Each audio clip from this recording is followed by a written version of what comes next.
Things are moving incredibly fast as we head toward the World Cup, and you do not want to fall behind.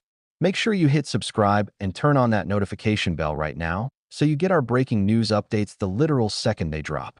Thanks for locking in with us, and we'll see you in the next video. 6 days before the biggest World Cup in football history, an unprecedented mutiny is quietly unfolding behind closed doors, threatening to fracture the global game forever. This isn't about a stadium collapse, a political scandal, or a team's sudden withdrawal. It is something far deeper, more systemic, and profoundly dangerous for the future of the sport. In the shadows of the impending kickoff, the leaders of 20 elite European football federations, including powerhouses like Germany, France, the Netherlands, and Belgium, sat down to seriously discuss an official, coordinated boycott of the entire tournament. These are not fringe activists or angry social media accounts. These are the very architects of modern football culture, representing nations whose traveling fans have historically injected the color, passion, and hundreds of millions of dollars into every tournament for the past 30 years. Though the teams will ultimately take the pitch because players refuse to abandon their lifelong dreams, the fact that a boycott was seriously debated by the sport's highest authorities reveals an explosive truth. The relationship between FIFA and the people who built the game has officially reached a point of no return. Welcome back to the channel where we pull back the curtain on the hidden politics, the corporate greed, and the systemic shifts transforming the beautiful game from a global passion into an exclusive corporate playground. The immediate catalyst for this unprecedented European revolt lies in a hyper-aggressive, unprecedented ticketing strategy that many fan organizations are calling an absolute war on traditional supporters.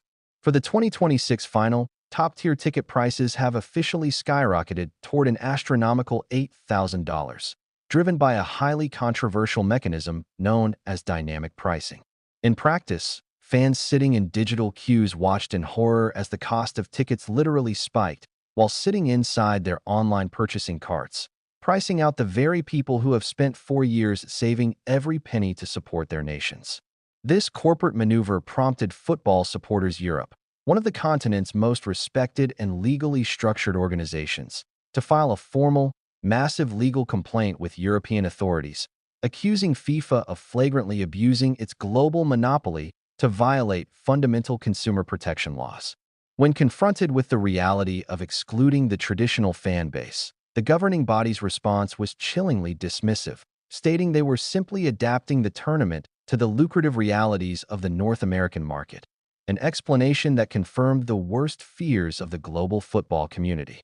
But the financial barrier is merely the first layer of a much deeper exclusion mechanism that has left vast portions of the global football population completely locked out of the tournament. The logistical reality of entering the United States in the current geopolitical climate has transformed a routine sporting pilgrimage into a complex, bureaucratic nightmare. Unprecedented visa processing times have created insurmountable walls for fans from qualifying nations whose supporter cultures are among the most vibrant on Earth, forcing embassy staffs into round-the-clock overtime, while thousands of loyal fans ultimately abandon plans they spent years constructing.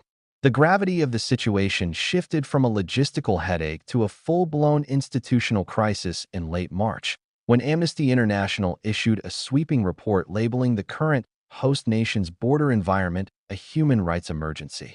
This highly credible, devastating assessment injected a dark psychological element into the pre-tournament discourse, forcing European Federation heads to realize that sending their citizens across the Atlantic meant exposing them to an incredibly unpredictable and hostile administrative landscape.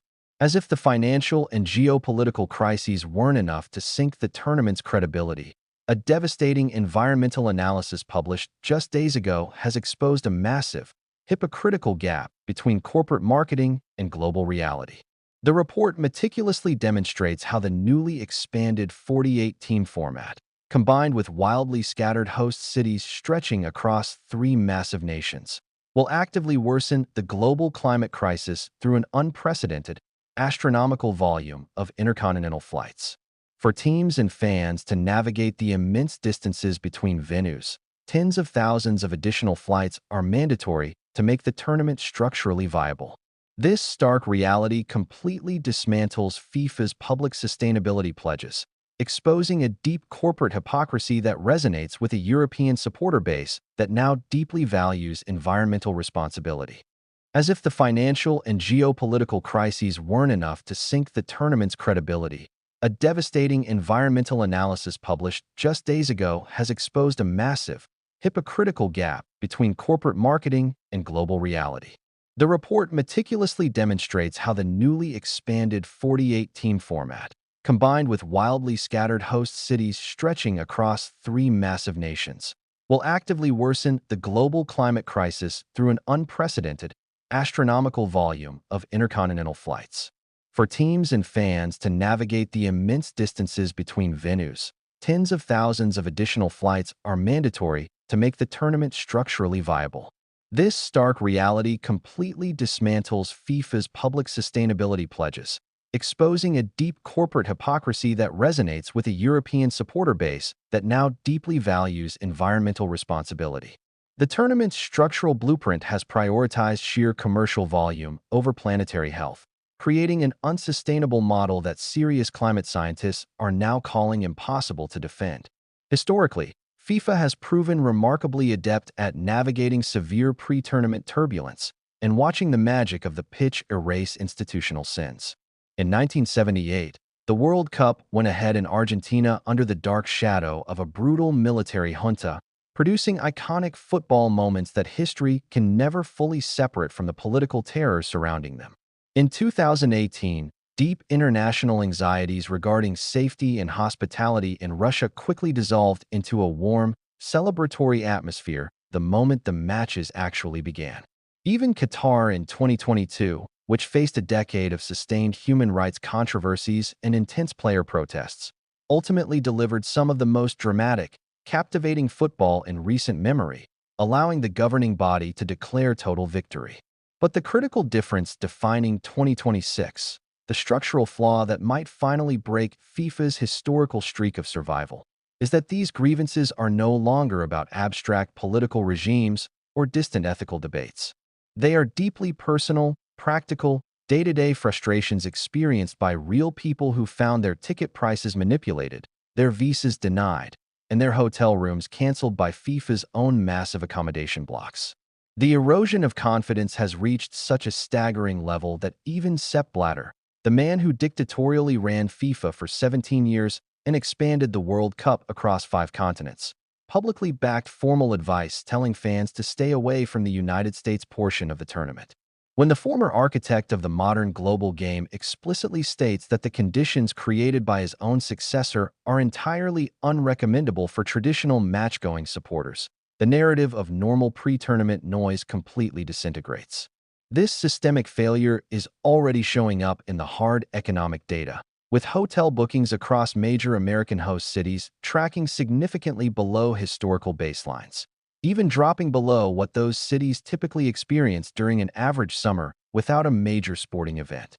The traditional traveling fans have looked at the economic math, assessed the bureaucratic barriers, and collectively decided to stay home, leaving corporate hospitality suites to fill the void. If the multi-billion-dollar machine of modern football cannot guarantee basic access for the people who built the game's culture, has the very soul of the World Cup been permanently commodified? I want to hear your honest take in the comments below. Has the corporate chaos surrounding the build-up completely ruined the magic of the tournament for you? And do you think FIFA will ever reverse this hyper-commercial trajectory? Or is this the permanent future of international football? If you want to stay ahead of the massive structural shifts rewriting sports history and crave an analytical perspective that values the truth over corporate press releases, hit that subscribe button right now and join our community. Despite the corporate decay suffocating the wider tournament, the beautiful game possesses an almost supernatural ability to reassert its majesty the moment the ball begins to roll. On June 11th, the newly transformed, historically sacred Estadio Azteca in Mexico City will explode into life, filled to the brim with local supporters whose passion for the sport is completely uncompromised by corporate politics. That opening whistle will sound like a genuine World Cup, echoing with the raw, authentic intensity that tournament football is supposed to embody. Similarly, Host cities like Vancouver and Toronto are poised to deliver a transformative, incredibly authentic atmosphere, fueled by a Canadian football culture that has reached a fever pitch following their national team's historic rise. With 48 nations playing 104 matches,